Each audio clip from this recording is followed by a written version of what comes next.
For today's video, I will show you how to verify account on Discord Android. So, let's begin.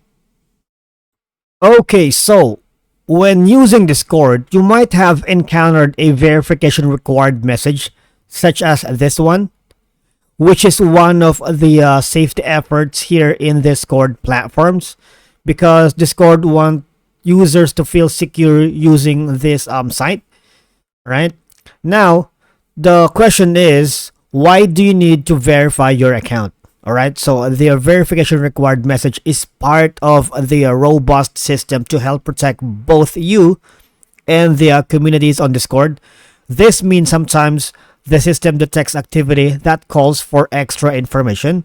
Now, this verification not only serves to help confirm to Discord that you are more likely to not be a spam, but also provides additional barriers of defense against malicious activity on your account. All right. Now, if you see this message, here's what we need to do. All right. So basically, Discord requires to verify your account using a valid phone number, and the phone number you use cannot be associated with an existing Discord account. And the process will look a little something like this. So go to your mobile device, open the app, and press on the start verification button right here. Click on that. All right. Now, after clicking the start verification, here's where you will need to provide a valid mobile phone number. Remember that it cannot be attached to an existing Discord account. All right. And of course, when you enter the phone number, wait for the SMS to be sent to your mobile phone number and follow the instructions to input the verification code. And of course, that would complete the phone verification process. And simply that's how you verify account on Discord Android. Now, thing is, you were having problems verifying your account on Discord mobile. So here are some possible errors.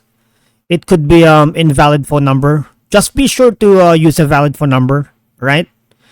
Or the phone number was recently used, right? So maybe please wait for 24 to 48 hours before verifying your phone number once more. All right, and again, the phone number you use might be already used and it's already an existing account, all right? And if you're still having like problems creating an account, I suggest you contact the Discord support center, and they will be more than glad to assist you and provide details on how to solve this issue. And that's it for today's video. Thank you so much for watching.